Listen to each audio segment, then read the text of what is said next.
From the Yale Center for Faith and Culture, this is For the Life of the World, a podcast about seeking and living a life worthy of our humanity.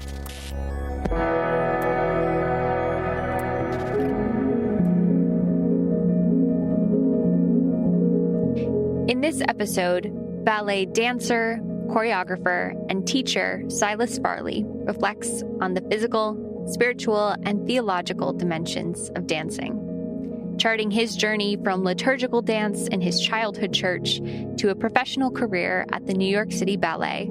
He explores the profound relationship between faith and movement, the expression of emotion and creativity, the physical feat of performing ballet, the discipline and precision the art form requires, and finally, how ballet can help us appreciate the fullness of human life. I think that if we get down to it, the difference between a liturgical dance and a performative dance is in the intention of the dancer. Because I always felt that when I was dancing any dance, whether it was in a worship service or doing the George Balanchine production of The Nutcracker at the New York City Ballet, the spirit of it was a liturgical dance. It was an offering.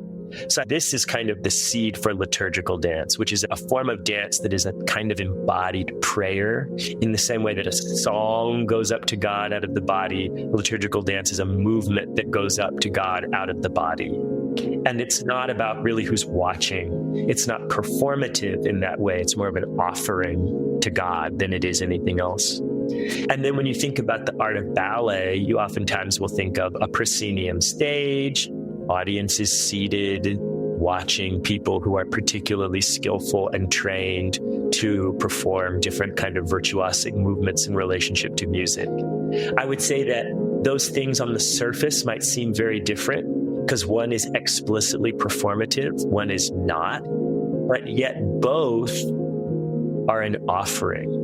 Both are the vessel, the dancer, the artist, expressing something through the body that then transmits a certain kind of energy and life to the other people in the space, to the audience, and then in the liturgical dance, especially with the motivation of it going back up to God.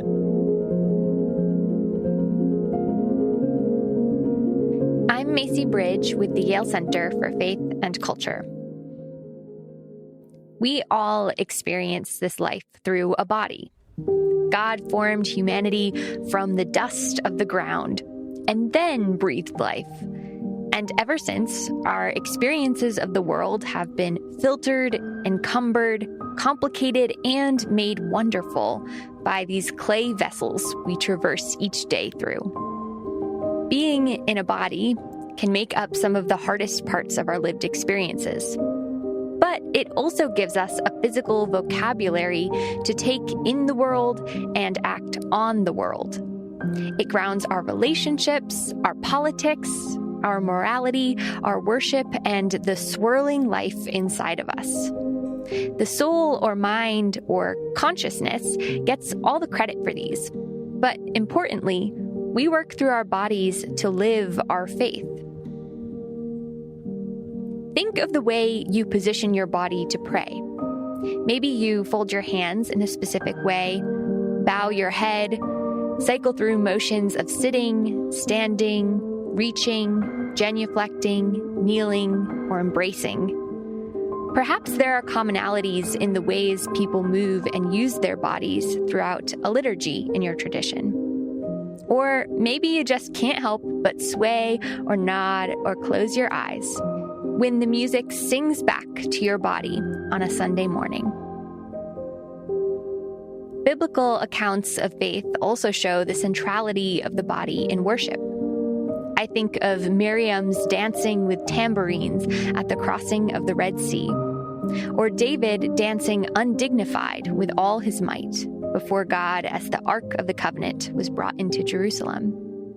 In the Gospels, Jesus kneels to pray, puts his hands in the mud, and takes people by the hand.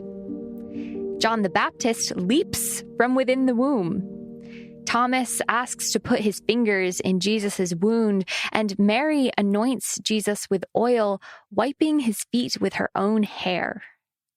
And this doesn't even scratch the surface of the texts that tell us more directly what ways we might use our bodies. Texts we know well, like Psalm 30, "You turn my mourning into dancing." So I've been asking the question, how can we better integrate our bodies into our spirituality? How do our material and immaterial lives come together into the fullness of our being? How does spirit meet flesh? What is it to be incarnate? There are many ways to answer these questions, but today we're dancing, moving with the joyful impulse that seems to cause us to universally wonder at the abilities of our bodies. But we're not starting with any dancing. We're going to one of the most elemental expressions of dance, in my opinion. We're going on point. We're going to the ballet. Yes, the world of Swan Lake and the Sugar Plum Fairy. Dazzling costumes and gravity-defying elegance. But the world and value of ballet is so much more than this. I'm joined today by ballet dancer and choreographer Silas Farley. Silas currently serves as Armstrong Artist in Residence in Ballet in the Meadows School of the Arts at Southern Methodist University. He's a former dancer with the New York City Ballet and continues to host their podcast, Hear the Dance. Silas also serves on the board of the George Balanchine Foundation. In today's conversation, Silas brings us not only into the technique and tradition of the ballet, but into the art form's expansive potential for connecting the dancer and audience to the divine. Thanks for listening today. Silas, thank you so much for joining me on the podcast today. Thank you for having me. It's a pleasure to be here. Coming into this conversation, there is a 16-year-old version of Macy who spent all of her free hours at the local dance studio, who is very excited to be talking to you. So I'm really thrilled to be getting into the world of dance and ballet with you today. I'm sure that this is a new subject for a lot of our listeners. So I'm wondering if maybe to kick off the conversation, you might start us out with, how did you come into the world of ballet to begin with? It's your whole career now. Where did that start for you? Sure, I'd be happy to answer that. I'm originally from Charlotte, North Carolina, and my family is really special to me. We're multiracial. My dad is white. My mom is black. I'm the youngest of 7 children. I have 4 older brothers and 2 older sisters. And we grew up in Charlotte, North Carolina, and the church that my family was at when I was born was a charismatic Lutheran church. And it had a huge liturgical dance ministry as part of the church. And so there would be special choreographed dances on important moments in the church calendar, whether that was Easter or Christmas or Pentecost or Christ the King. So dance was part of worship. And my first exposure to dance was dance as a form of worship, even before it was any kind of performance. Wow. And so that was my first exposure to dance. And there were dances in the round around the altar every Sunday in worship, because the sanctuary was situated in a circular configuration around the altar at the center. And so there would, of course, be these choreographed dances by the people involved in the liturgical dance ministry at certain points in the year. But then every Sunday, there were also just like spontaneous, extemporaneous, improvisatory, worshipful dances that would break out in the congregation and happen in the round around the altar every Sunday. Wow. So I was born into a church that danced. And so my first paradigm was really dance as worship before anything else. Wow. And then I saw formal ballet for the first time when a Christian ballet company from Mississippi called Ballet Magnificat came and performed at our church when I was 6. And it was seeing formal ballet in that way that inspired me to want to be part of that specifically. Because I was young enough that I never actually took the classes through the liturgical dance ministry. My older siblings did, but I was just part of whatever was happening on the Sunday morning, more just kind of improvisatory in that kind of way. But to have that seed planted for wanting to study ballet, that didn't happen until seeing Ballet Magnificat perform at the church. And then one thing led to the next, but that's how it began. Wow. Okay. So for you, dance has really always been tied to your faith. Always. That's so unique.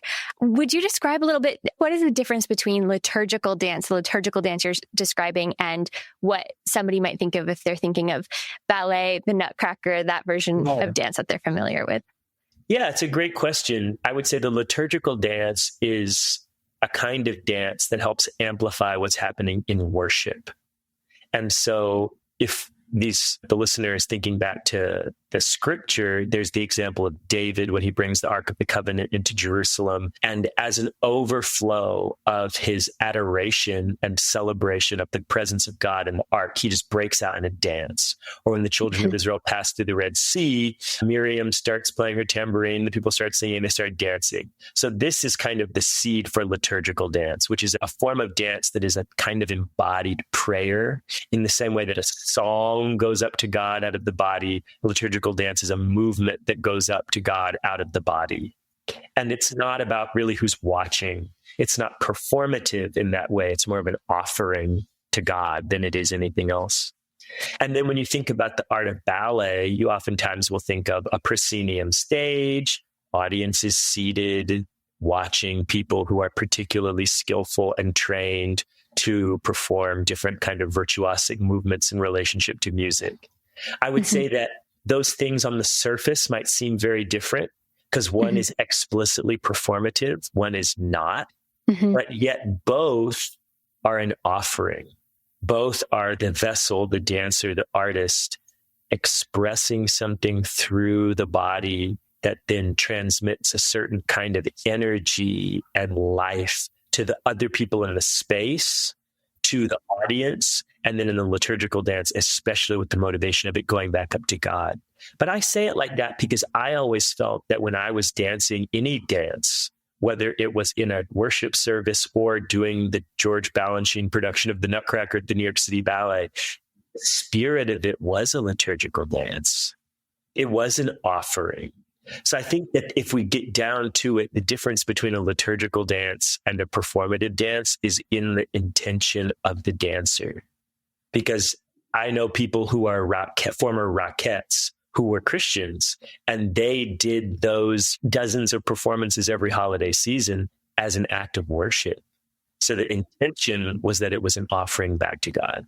So I think there's some surface level differences, but if we get down to the heart of the offerer, if you get down to the heart of the actual dancer in the moment, that it can actually all be a liturgical dance. The sense of what is offered up as worship to God. Yes. When I think of ballet opposed to other styles, or you're kind of framing it as performative versus this non-performative as just this offering, I think of ballet as so precise and defined. Yeah.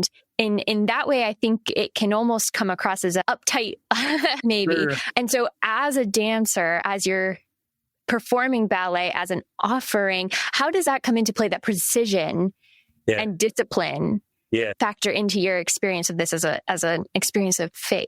Yeah, this is a great question. I think you touch on something very important about the precision of ballet training, because it is incredibly demanding and precise and finely tuned what the body is required to do, working from these absolutely rotated positions of the feet and the hips. And there's a real commitment to detail and how the body moves.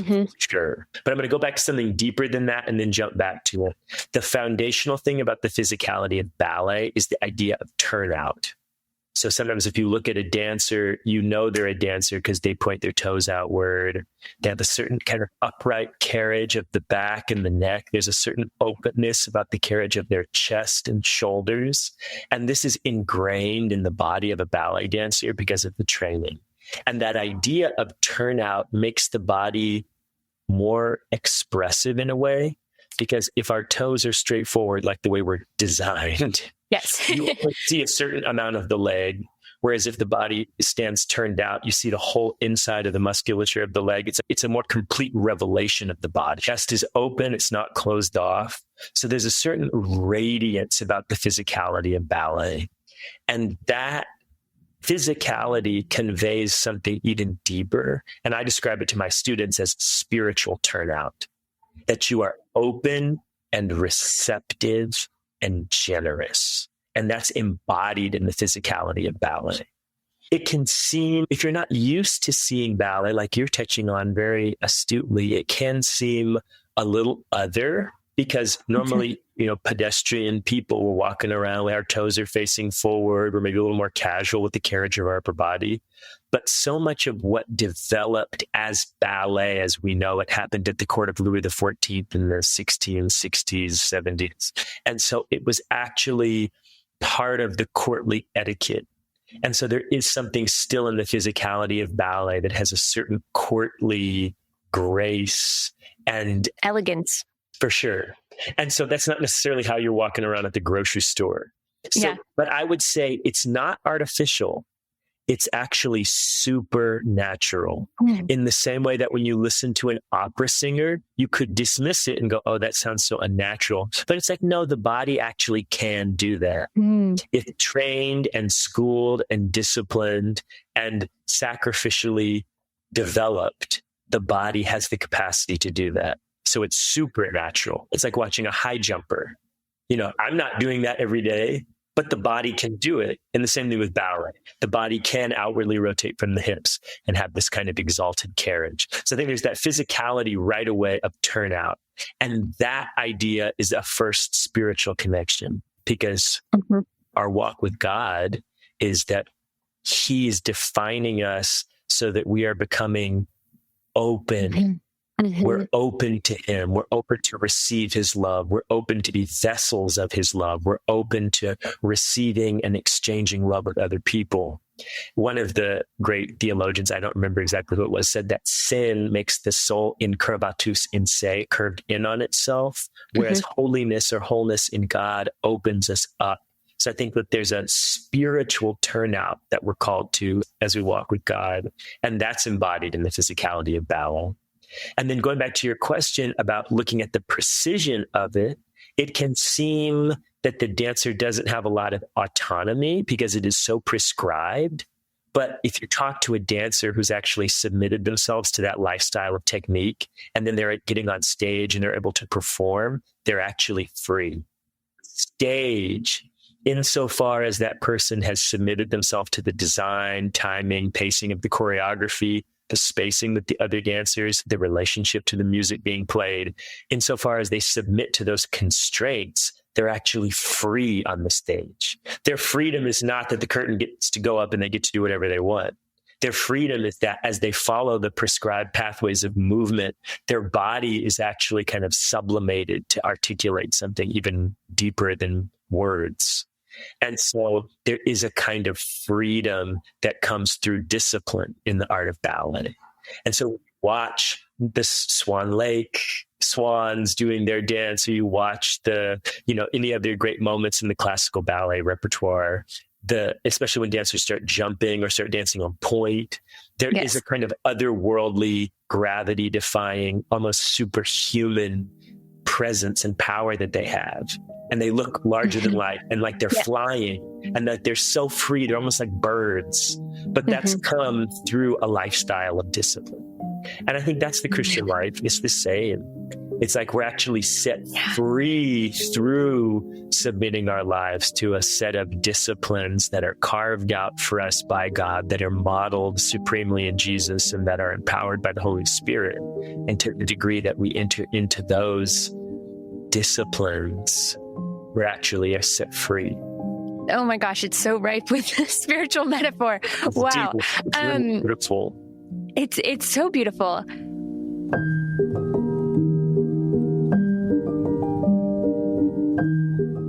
How do you feel coming to know push your body to these extremes, coming to as you're saying, superhuman, kind of test those limits? How has ballet as a practice into that for you shaped your understanding of what it is to be in a body, to be created? Hyper awareness. Yeah, you get a hyper awareness of your own body. And I think about it, there's something really special about a dancer. I was talking about this with a theater person the other day too. So I think the actor and the singer, to a degree, the singer, the actor, the dancer have it in common, but there is no separation between me and my instrument. I don't have paintbrushes. I don't have reeds. I don't have an easel. I don't have a camera. I am the work of art. And this is incredibly powerful. It makes the dancer incredibly vulnerable. And it also makes the dancer, I think, conscious of themselves in a really extraordinary way. Because every sinew of your body, every gesture that you make becomes a major kind of design, expressive opportunity. Mm-hmm. How you place your hands, how you shape your feet, and especially with all the stuff I just said about the turnout, like how you actually wrap the muscles in the backs of your legs together to outwardly rotate your hips, and how you lift your torso off of your hips to create a really expansive alignment. So you just get a really nitty-gritty knowledge of your own body and its capacity and its frailty, because you are working with muscles that maybe a person doing a different kind of lifestyle may never actually realize they even have. But you're so finely tuning every part of yourself that you do get an incredible awareness of that. How does that relate to, I mean, I think about insofar as that relates to creation, it makes you marvel at the created masterpiece that is the human body, because you come to such a deep awareness of it. And then of course, I think about it with my faith. It's like, I believe that Jesus is the God man. And so then the mystery of the incarnation is like very viscerally present to me as a dancer. So there's that whole other set of ideas. Yes. Beautiful. So you now have dedicated a lot of your career to choreographing as well as dancing. And I actually first found your work because I was reading about your choreographing C.S. Lewis's Four Loves for the Houston Ballet. I would love to hear a bit about your process with taking, and I think, have you done other works along these lines as well? Lots of ballets on sacred themes. And so the spiritual implications of movement for sure. Yeah, so we don't have to stick to just Four Loves, but I would love to hear about your process taking a written or an ideological bit of theology and translating that into bodies and into this art form.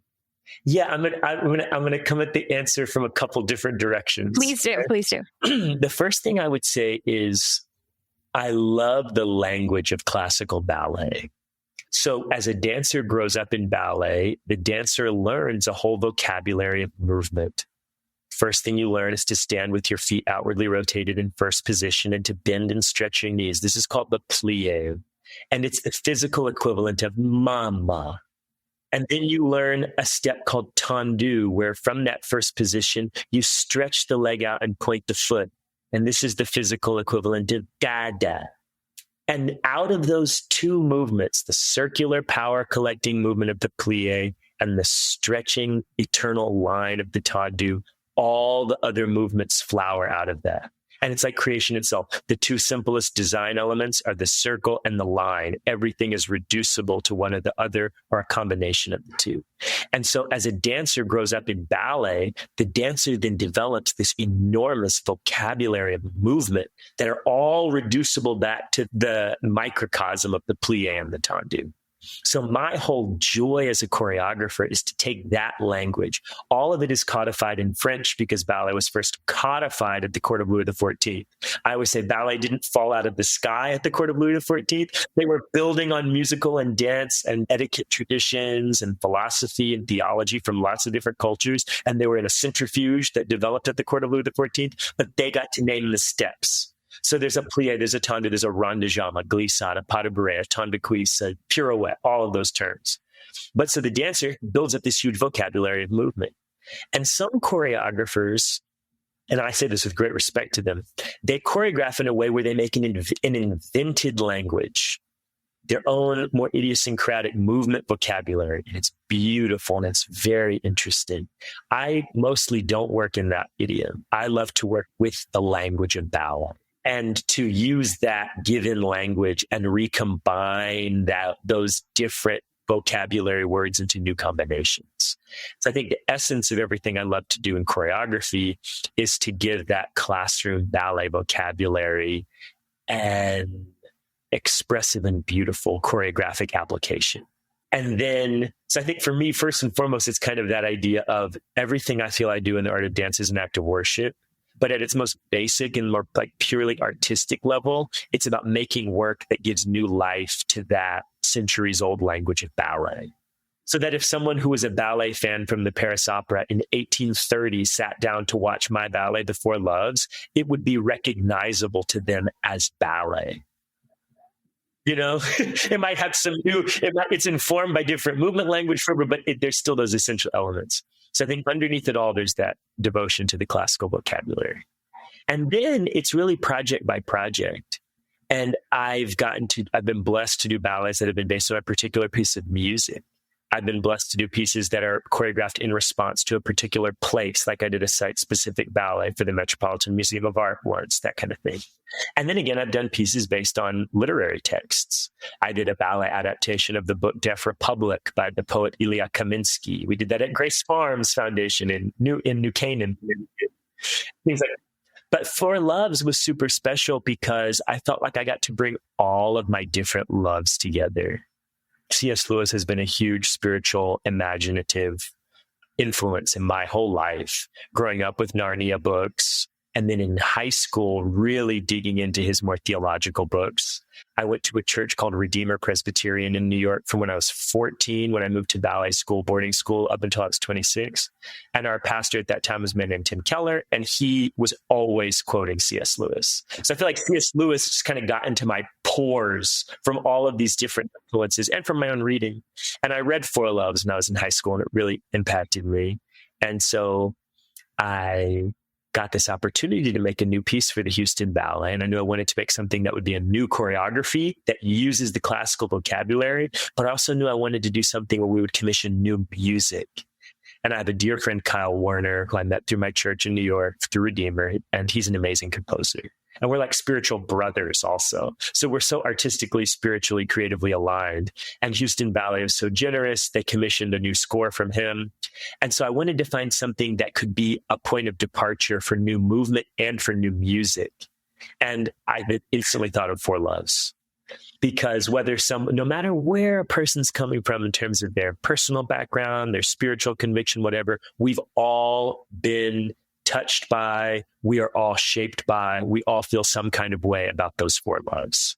Storge, our family relationships, philia, friendship, eros, romantic love, and then agape, divine love, self-giving love, some kind of transcendent love beyond the realms of this world. And we've all been kind of caught up in those loves in some way. So I thought that was a big enough set of ideas that it could inspire new music. And it mapped well onto a four movement symphony. So the first movement Philia Kyle wrote the first movement Storge, the family relationship, he wrote in sonata form. Second movement, Philia, he wrote as a scherzo, the bubbliness of friendship. The third movement, big sweeping adagio, eros, and I looked at that as a marriage relationship. And then the last movement, agape, kind of tying it all together as we looked at the transcendent love of God that actually holds all the other loves together. And so that was fun because I felt like I got to bring my whole spiritual journey and my whole artistic journey and my devotion to the classical vocabulary and loving to make works that are inspired by music and theology and literature and getting to put it all in one. Mm-hmm. So that was one of the most special projects I've ever done. Yeah. Wow. Okay. I have two different questions coming out of that. Describe a little bit more this process with the music. So do you find the music often comes first and then these units of classical ballet start to come to you after that? Or this sounds like a collaborative process. So how did that come to be? And I would say it's a little bit different with each piece. With Four Loves, Houston Ballet asked me to make the piece. I knew I also wanted to work with Kyle to do new music. And so I brought the idea of Four Loves to Kyle. He loved it. We had lots of back and forth conversations. We looked at different ballets from the past and scores from the past as inspiration. But then there came a point when he went off and he wrote the music. And I didn't make any steps yet. I waited to hear. And he started to send me the files of the music. We would discuss. And I only ever asked for more of something. I never wanted him to cut a note because his music is so glorious. And then after that was really starting to get set, the music, then I went into the studio, developed a little bit of movement in advance. And then he had all the score finished by the time I went into the rehearsal period with the dancers to formally choreograph the piece. So we said that in that particular project, the music and the choreography were like brothers. The music was the older brother, but they were growing up together. So he was my forerunner, and then I got to physically manifest the sounds that he'd written. I would say in some projects it's different, like the Met Museum asked me to make a site-specific piece. So then I thought about the space, and I thought about what kind of music could tie together a journey through the whole museum. And then I had just done an offertory dance in worship at Redeemer to the old spiritual called Guide My Feet, Lord. And I thought, okay, what if I took spirituals? Guide my feet, Lord. There's a balm in Gilead. He's got the whole world in his hands. Deep river, city called heaven, those kind of pieces. And I made a dance that was a journey through the whole museum that was tied together by these spirituals. And we could go a whole nother set of conversation about that piece, which I called Songs from the Spirit, with that little line coming out of Paul's letter where he says that we are to encourage each other with psalms, hymns, and songs from the Spirit. And so that piece, it was this space that then made me think about what music would fit the space.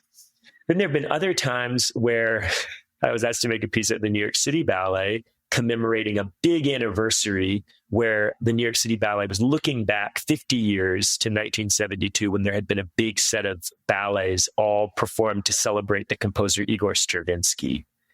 And a new composer, David K. Israel, based out of LA, was going to write a set of variations on a piece of music that the New York City Ballet's founder, George Balanchine, had written as a birthday gift to Stravinsky.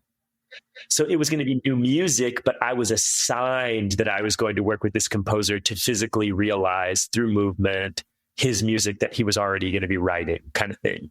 Mm-hmm. So it just kind of depends on the project. And then other times someone says, do whatever you want, and then I get to just pick the music. Yes. But music, I feel like the music becomes my map.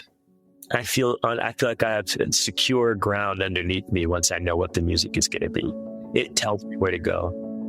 But then I've also had that same project at Grace Farms where I adapted Ilya Kaminsky's Deaf Republic. I choreographed a lot of it in silence. And that was very freeing in its own kind of way. So I've done a couple different projects where there are at least whole sections that happen in silence. But music is the through line through most everything I've choreographed.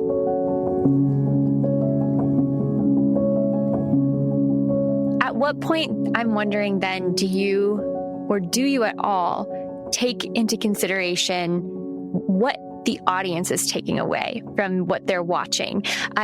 Especially when you're working with something like, that was my first reaction to reading about your Four Loves, is I'm assuming you're wanting the audience to take away something very specific. And so then how does that, or maybe not specific, but you have this theology that you're working with. So then how does that come into play, as especially I'm thinking as you're sharing about how internal and personal the ballet can be to a dancer? Where does the audience come into all of that? It's a beautiful question.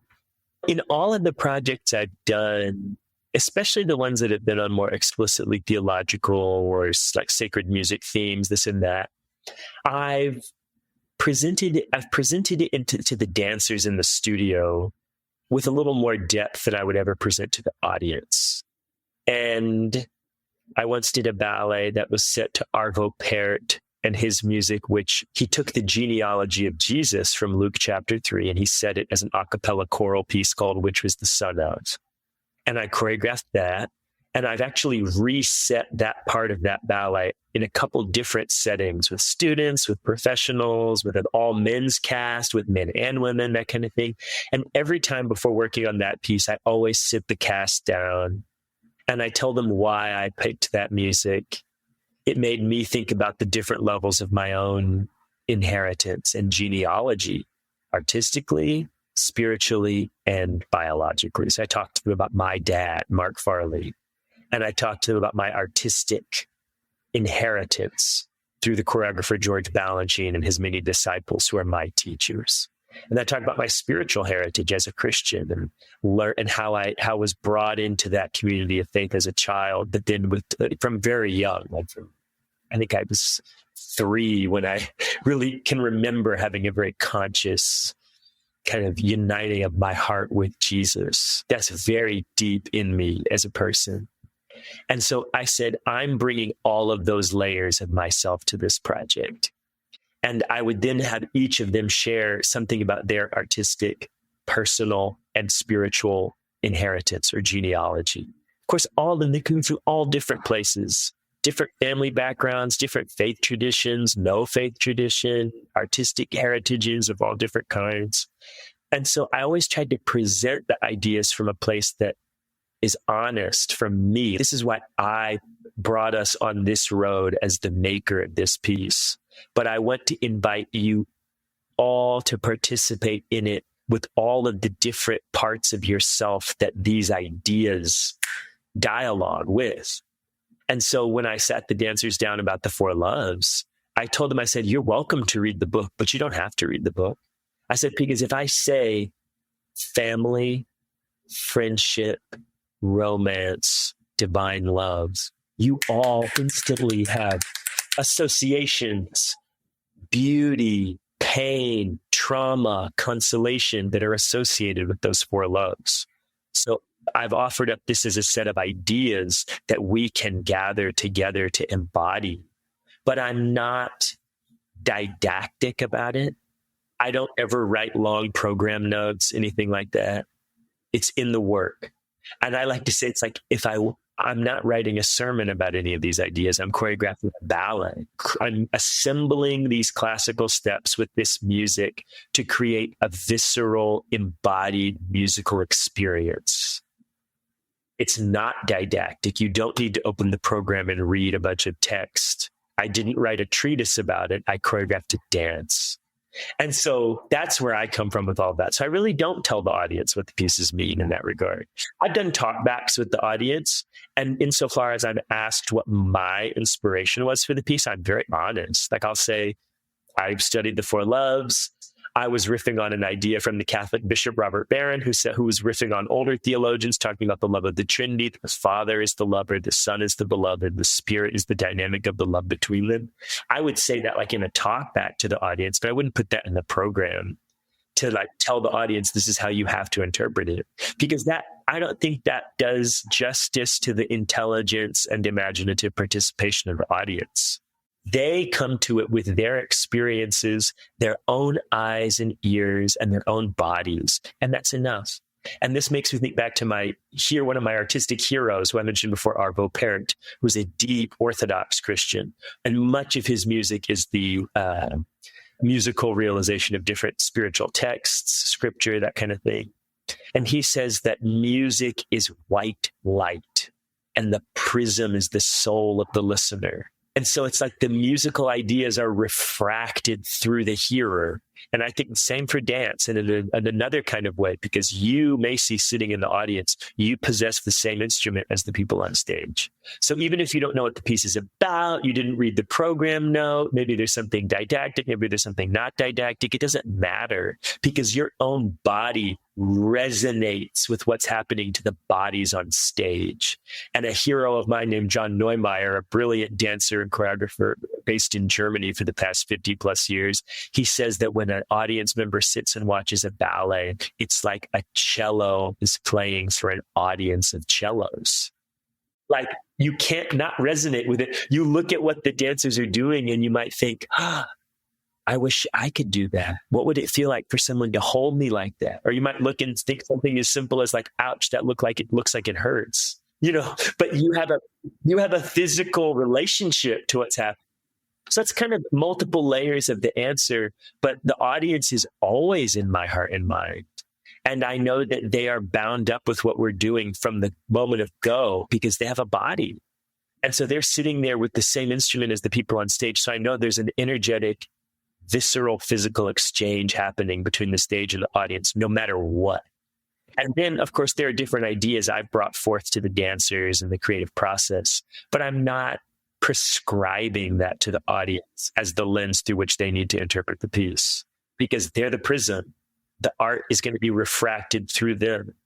And I think back to my piece, Songs from the Spirit. I thought about that a lot because there were some people I knew who were coming because they wanted to see a classical dance that was in dialogue with the Met's collection. Beautiful. I knew there were other people who were coming because they were excited to see something that was very explicitly Christ exalting. Like it was a very worshipful dance happening in the Metropolitan Museum of Art. That's beautiful. There were other people coming I knew because they were excited to see work by a young Black choreographer who was working in the genre of classical ballet. That's beautiful. We, through the creation of the piece, we're working with these old spirituals sung live by opera singers, but then through the creative process, we got connected with a group of musicians out of San Quentin State Prison in San Francisco, and they wrote the other half of the music. They wrote their own songs from the Spirit. And so there were people who were coming because they were thinking about the implications about beauty and justice and what this meant for the men from San Quentin whose work was going to be presented in this really honoring way as emblematic of the spiritual transformation that each of them had since going to San Quentin. That's beautiful. So I always think of the artwork, kind of tying all this together, Macy, I always think of the artwork as an act of hospitality. So I'm not telling you what dish on the menu you have to like. I'm not belaboring. I'm not giving you some long story about how I sourced all of the ingredients. I'm just setting the table. And I trust that all the people coming to the performance are hungry in different ways. Some are longing for beauty. Some are longing for a prophetic image of a better world. Some are longing to see something reflected back to them from their own lives. And I'm just trusting that as I offer the artwork as an act of hospitality, and as I offer the artwork as an act of adoration and worship back to God, that in his own beautiful, winsome, totally personalized way, he'll meet each of the audience members in the way they need to be met. But that's happening through the work itself. It's not happening through me telling people how they should interpret it. My intention, imperfect as it may be, that's my intention. That active engagement that you're presenting, it's reminding me of, maybe I'll call it a phenomena that I remember from my own time in the dance studio of when I remember when there would be moments where some of us would be sitting watching other dancers practice or rehearse. And when you really got locked in on, you're so concentrated on what this other dancer is doing, and you're sort of imagining, you're able to imagine yourself in their body, feeling those movements, feeling those stretches and the extremities of it. I remember you could kind of see a specific look in the other dancer's eyes where they're so focused and they're kind of swaying with it and moving with it. And there's a real beautiful interconnectedness there. I remember observing it in my teachers and sometimes catching myself in that zone. And I think you're right. It's an incredible bodies speaking to bodies. And I wonder, I think as maybe a species, we love coming up with these things that we can do to sort of test our limits. And maybe it could be said that a number of sports embody that in different ways. What do you think sets ballet apart in this interconnecting of bodies in opposed to other sports or ways that we try to test ourselves this way? I think some of what sets ballet apart goes back to the turnout, the physicality of ballet, the way the body is opened up. I think that sets it apart from some of the other physical disciplines. I also think that because ballet is almost always somehow an embodiment of music, that also sets it apart in some powerful ways. It's different from a basketball game. There's a beautiful jump shot, there's a beautiful layup, but it's not also physically manifesting the nuances of a score. Box music isn't becoming visible through the slam dunk necessarily. And that's not a slight to basketball at all. It's just that there's a different level of musical attentiveness that's also happening with dance in the art of ballet. And I think that you're touching on something really special about the art of ballet specifically, because it does ask the body to reach to its limits. That idea of tandu that we talked about earlier, where the dancer learns to just stretch the foot out and point through the toes, that's the creation of an infinite line. To create the leg into an infinite line. And that's the idea of eternity, an infinite line. And that idea comes from the choreographer I love, Alonzo Q. He talks about that the infinite line is an idea of eternity. And so when the dancer reaches the arm out into the arabesque and the hand is outstretched in front of the body at the same moment that the other leg is outstretched behind the body and the other arm is reaching out and the head is energetically reaching through the ceiling and the leg is energetically reaching through the floor, then in fact, all the limbs are radiating out into multiple eternal lines at the same time. And I think that does set apart the art of ballet because there's that constant reaching in many directions at once. And this goes back to something that's so precious to you about the physicality of ballet, is that the physicality of ballet is cruciform, that the dancer stands in a turned out position, much of the work at the bar, you're holding the bar, one arm is out to the side, the other arm is holding the bar, the head is being pulled to the ceiling, the legs are being pulled down to the floor, and the body becomes the intersection of the vertical and the horizontal plane. You see it a little bit in a gymnast doing the iron cross too. But the body becomes cruciform. It becomes the intersection of heaven and earth. An infinite line reaching upwards and downwards, and an infinite line reaching outwards in both directions. And I think that there's something about that expansive physicality that also sets apart ballet. That reaching, that constant reaching out in infinite lines of energy from the center out of the body, so that the body becomes radiant, many different rays emanating out of the different parts of the body. So I think that really sets ballet apart. And one other thing, I think is very deep, is that there's an idea in ballet called épaulement. So if you combine the circle and the line, you get a spiral. And the idea of the épaulement is the spiraling of the body around the axis of the spine to create a more multi-dimensional revelation of the body in space. And that is something that the listener or the art lover might recognize from like contrapposto in sculpture, the body on different angles. So as opposed to being flat or planar, it's angled and curvaceous, and there's shadows and there's light and there's that kind of thing. But what ends up happening in that exploration of the spiraling of the back, shoulders, and neck is that the place where you take your pulse on your neck becomes revealed and vulnerable to the audience. And that is incredibly exposing for the dancer. But it's also a visceral energy exchange with the audience because you've literally opened up your life force, like your pulse points, to the audience. And the way the ballet port de bras is always inviting you to articulate your wrists and present your wrists. That's the other place where you take your pulse. It's like the two pulse points are being constantly revealed to the audience. And that's a very deep, very vulnerable, very powerful, energetic exchange that happens between the dancers on the stage or in the class, but also between the dancers and the audience. So I would say the turnout, the cruciform physicality, the idea of infinite lines of energy reaching out of the body, and then the idea of the épaulement with the constant revelation of the pulse points are all things that really set apart ballet from other physical disciplines. Wow. Do you think that the church today or our culture at large is in need of more embodiment in this way? Absolutely. Because we live in an increasingly disembodied culture. We are absorbed with screens, two-dimensional, highly edited and curated, mediated self-presentation, as opposed to like visceral, nitty-gritty, blood, sweat, tears, good, bad, and ugly of life itself. So we get insulated from the stuff that makes life what it is.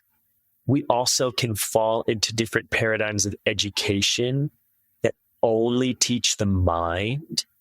And the idea, and I didn't make it up, but it's like teaching a person like they're a brain on a stick.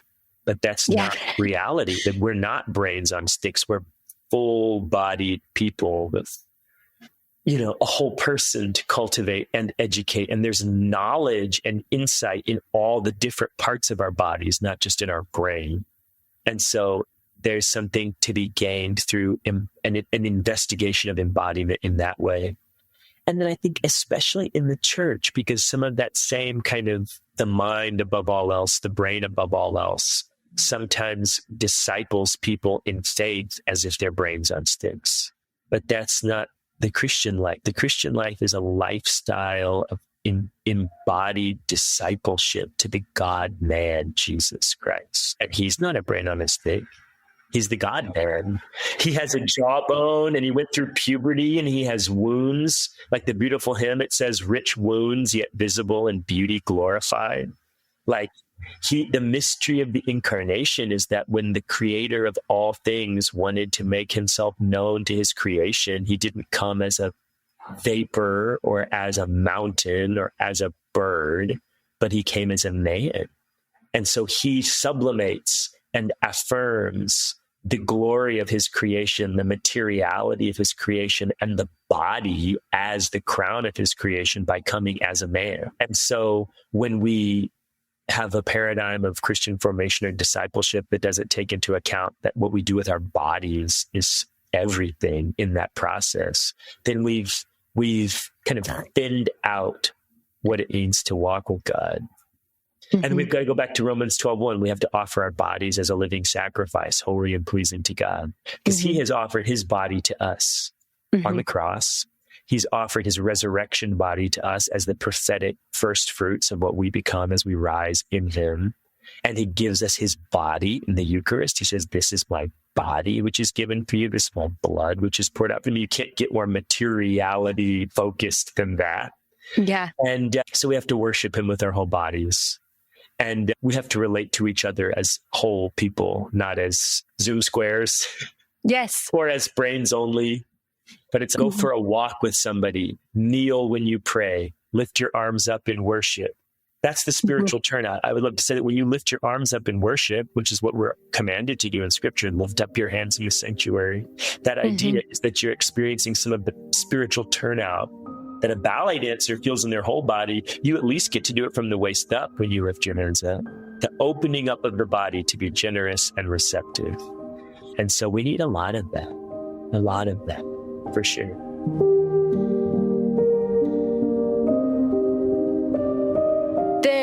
As we're recording this in Lent, and you're making me think of as we come up on Holy Week, and for me, faith was not so present in my early church going years as it was for you. It makes me think of the washing of the feet and this practice that can be so outside of our comfort zones for a lot of people, I think, but it's such a essential understanding of Jesus's ministry as well. So thank you for connecting those dots.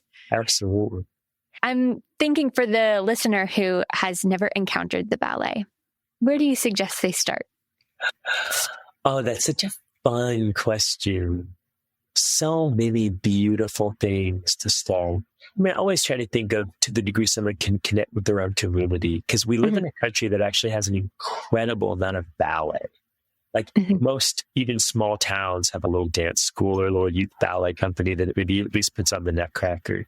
And I would say, be curious and just look at your own town, see if there's something going on with ballet. It doesn't matter if it's like in the Olympian manifestation of the New York City Ballet or the San Francisco Ballet or something like that. If you live in one of those towns, then you have an advantage because you have an Olympian manifestation of the art of ballet in your backyard. Yes. But if you don't, that's fine. But just to go look and see what might be happening in your own community.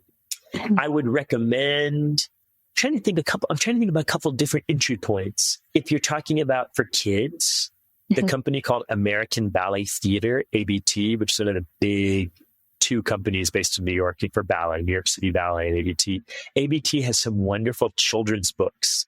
There's one called B is for Ballet, and it goes through all the letters of the alphabet. It just tells you a little bit about the different ballet steps and a little bit about the different story ballets. the Nutcracker, Giselle, the Sleeping Beauty. I think the story ballets are such a wonderful entryway into ballet because you know the story already. If it's like Sleeping Beauty or Swan Lake, maybe, or the Nutcracker, there's some familiarity that helps you kind of enter in. So I would recommend ABT's children's books. There's one called B is for Ballet. There's one called My Daddy Can Fly. So those are really sweet books for kids. And I think they're good for adults too, if you don't know anything about ballet, because they're just a nice entry point. There's a great book, I would say, for probably like teenagers and up. It's a little bit longer. It's called Celestial Bodies. I think it's called How to Look at Ballet or How to Enjoy Ballet is the subtitle. It's by a woman named Laura Jacobs. But I would recommend Celestial Bodies, because it has some illustrations, but she goes through some of these ideas about the physicality of ballet. She's a person who knows dance and literature really well, so she connects the history of literature and poetry to the evolution of the art of ballet. I think that's a great book. And then if you want to go really deep, there's a book by Jennifer A. Holmans, and she is the newly minted Van Cleef & Arpels Chair of the History of Dance at NYU. And she wrote a book called Apollo's Angels, A History of Ballet. And it is a tome, but it is very readable and it's fascinating because her background is as a professional dancer, but she's also a scholar of European history. And so she gives you just an extraordinary deep dive into the history and evolution of the art of ballet. And then I host a podcast for the New York City Ballet called Hear the Dance, HEAR, which is based on a quote from the New York City Ballet founder, George Balanchine, who said, you have to see the music and hear the dance. It's that idea of visually manifesting the music through the movement. And I do deep dives about different ballets in the New York City Ballet repertory. And I would encourage people to listen to that because it's very conversational. And I talk to people from the history of the company about particular ballets. And then I would encourage people to listen to an episode and then just go on YouTube and find a video of the ballet that we're talking about, because it gives you a lot of background that you can then work with as you then watch a ballet, especially if you're someone new to ballet, because you get a very human conversation between people who are involved with that piece, but then you get to watch it with the insights in the back of your mind. So that, I think, is a helpful tool. So kind of recapping all of those, look at what ballet is going on in your own community. If it's for kids, look at B is for Ballet, look at My Daddy Can Fly. If you're like teenager through adult, look at the book Celestial Bodies. And if you're someone who just loves a deep dive on history and the interconnectedness of art and ideas, look at Jennifer Holmans and her book called Apollo's Angels. And then the podcast is called Hear the Dance. And then, I mean, if people are listening, they're actually going to go look up ballets, I would say definitely the New York City Ballet production of The Nutcracker by George Balanchine. That's a great thing to start out to look at what ballet is. Then I would say one step further, jumping over into the land of more abstract ballet, is to look up the ballet called Jules, which was choreographed in 1967 by New York City Ballet founder George Balanchine. And I love to recommend that ballet for people as another entry point. It doesn't have a story, but each of the three acts is based on a different jewel. And Balanchine, in his brilliance, actually bases each of the three sections on a different culture's perspective on ballet. So the first act is called Emeralds, beautiful green costumes, long romantic length tutus down to the ankle, very evocative of the French ballet of the 19th century, ballets like Giselle. The second act is called Rubies, and the first section, Emeralds, is to music of Gabriel Fauré. So very like neo-romantic, glorious music. The second act is called Rubies, and it's set to Stravinsky's Capriccio for piano and orchestra. They have little short kind of flapper costumes. They're almost like flappers, and it's based on the energy of dance and ballet in New York City. So it's jazzy, it's syncopated, it has a certain sensuality and playfulness about it that's very relevant and people feel connected to. And then the third act is called Diamonds. The dancers wear what we think of as almost like a saucer tutu that's parallel to the floor, a circle around the waist. And it's based on Balanchine's own memories from his childhood growing up at the Imperial Ballet in St. Petersburg before the Revolution and the ballets of Petit Pas. So he's hearkening back to Sleeping Beauty and ballets like that. And that's to music of Tchaikovsky. So in one evening, you can watch it on YouTube. There are videos of the whole ballet on YouTube, but that's one where you get kind of like a flyover of ballet history and just some really glorious dancing all under one ballet. So Nutcracker and Jules for sure. And then if you want to go deep into the modern abstract, I'm quoting a lot of pieces of Balanchine because I feel like he's a great touchstone because he's like a Shakespeare for ballet, is to watch his ballet called Agon.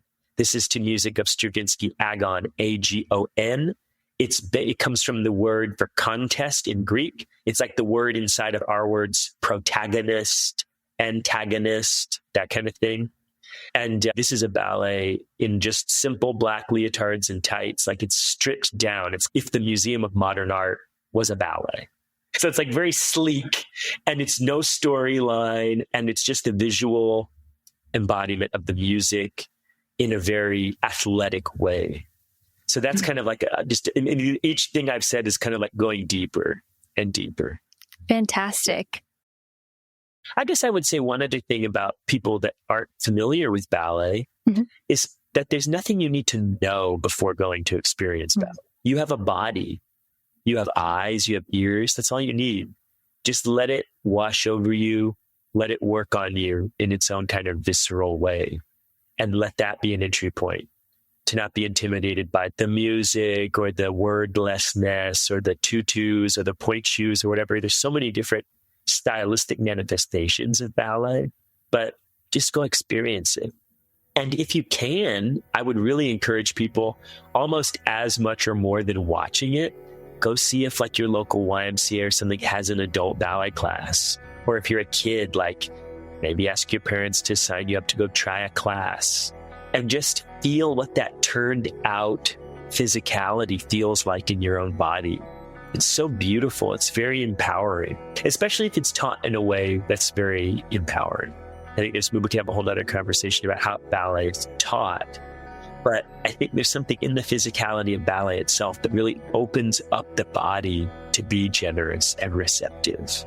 So I just encourage people to engage with the art, either as a viewer or as a participant or both.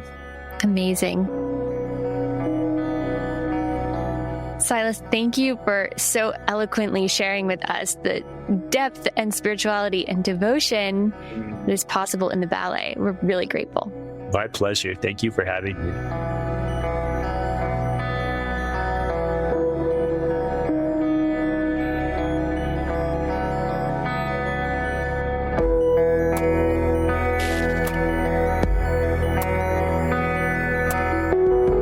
For the Life of the World is a production of the Yale Center for Faith and Culture at Yale Divinity School. This episode featured Silas Farley and Macy Bridge.